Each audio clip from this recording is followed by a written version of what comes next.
Hello everyone and welcome to my favorite comic review, and today I'm going to talk about the Batman Flash crossover right now that is happening in DC Rebirth, and I'm going to talk about each part of, this is a 4-part series. I'm going to talk about each issue, part 1, part 2, part 3, and next week it ends with part 4. And to give a little bit of context is, DC did this thing called DC Rebirth, which was pretty much a soft reboot to the New 52, which was the complete reboot. Characters were there, characters changed, personalities, costumes were different, that I kind of like, they went gone the spandex into armor, more like a more realistic thing that, if you go into battle, you would wear armor versus, spandex. The problem was, because of those changes, they lost a bunch of viewers, a lot of readers from the previous universe. Of course you get the New 52 fans or the current DC fans who all love anything DC, but there was no good ones. Things that felt DC was gone, and they were in a pickle. I mean, there was a couple of good ones at the beginning, unless your name was Batman, and that was it. And nothing was gripping at the end, so DC started to do DC Rebirth to have that hope again. Have everything go back to the things the way they were, but still not chasing the New 52. So that was DC Rebirth is, and the way they kind of explained DC Rebirth was this one shot, and there was a mystery of what the fuck is it doing here, and that is Batman walking in the Batcave and sees a shiny thing. He walks towards it, sees the shiny thing, picks it up, and he looks at it, and it's the Watchman pin. It's the chameleon pin for Watchman. And since then, they kind of did nothing. I mean, it all starts with Batman issue 21, and it starts with Batman watching hockey while researching the Watchman pin, the chameleon pin, and he admits that he hasn't looked at it since he found it, but now he is, and he finds out that there's no blood on the database. There's nothing about it that sweeps any villain to point to. It's a new villain. They don't know what it is. He gives up, may continue watching the hockey, and he places the pin next to Psychopath's mask, and it creates this it equates this electricity energy and bursts out.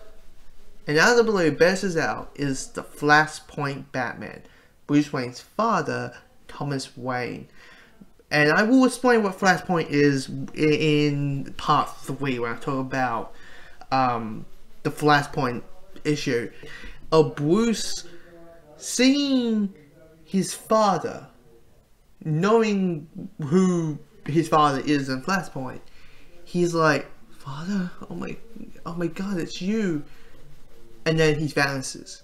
And the moment Thomas vanishes, he calls Barry. Now Barry's watching. He's fighting these robotic ninja satellites that will only happen in comics. That will never happen in a movie or a TV show. That will only happen in comics. And he's like, Barry's like, I'm in a hurry, give me a minute. And Batman's like, okay, you say a minute, I'm gonna bloody time you. You better show up in a minute, or I'm going to give you some deep shit. And in the comic, there's this cool thing of ticking down, and in this minute, another figure shows up. A man who claims to be dead shows up. B.R. Thorne, the Reverse Flash, and he's like, I'm back, I'm oh my god, it's something else that isn't the Speed Force, I assume. And he's like, oh, it's great, and he sees Batman and starts beating him, just starts trying to fight. Batman's trying to fight, but he is the Reverse Flash is beating Batman. And it's weird because normally, if you know comics, Batman's losing in this fight. But if you know anything about the comic book version of Batman, it's a victor anything, because they basically make him into Sherlock Holmes. They basically make him into Sherlock Holmes. He's super paranoid, always prepared that he's always the victor when it comes to Batman vs. X. don't go how realistic it is, but you know, Batman vs Superman, we know realistically like who would win that fight. It would be Superman, but no, Batman will be the victor. But anyway,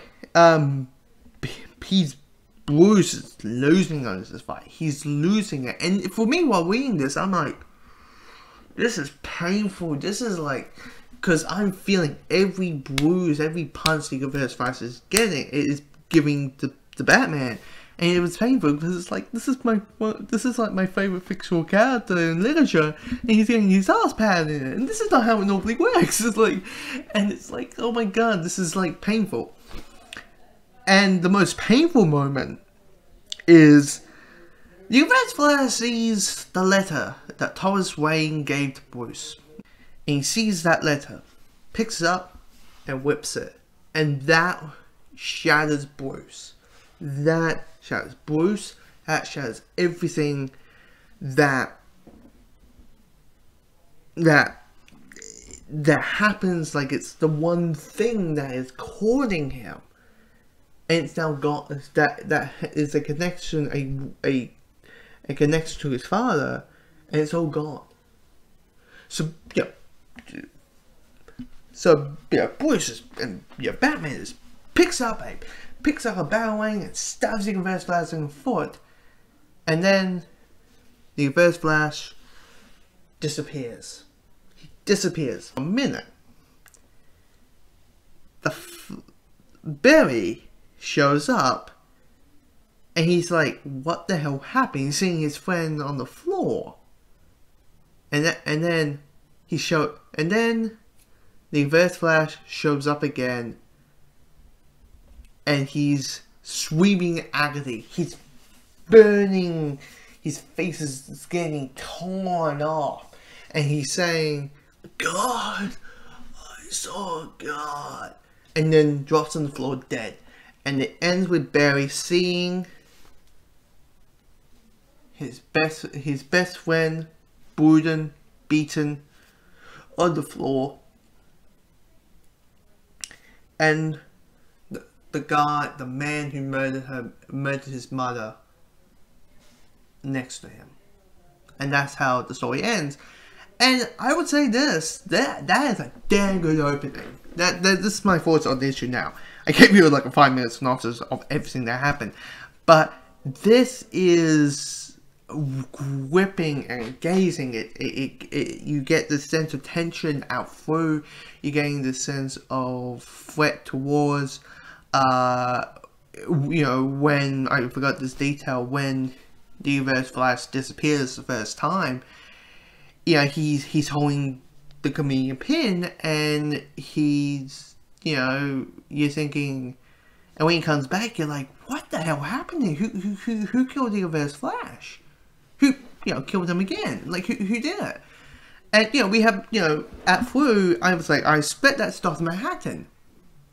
I expect that's Dr. Manhattan killing her, but that's not how Dr. Manhattan kills people. Like, in Watchmen, he blows people up. You can watch the movie, he blows people up. In the comic, he blows people up. Blood spatter falling on his night. Watchmen, a very valuable book. Gives you some questions like, if I am right, it's like, Dr. Manhattan, what happened? Because, in the Rebirth one-shot, it reveals that 5 years of the DC Universe's life had disappeared. And you're like, what? Dr. Manhattan, what? Did you create the New 52? Are you basically God? And he asking you all these questions, and it is basically this first part is basically a prequel to what's to come, and it's a great opening.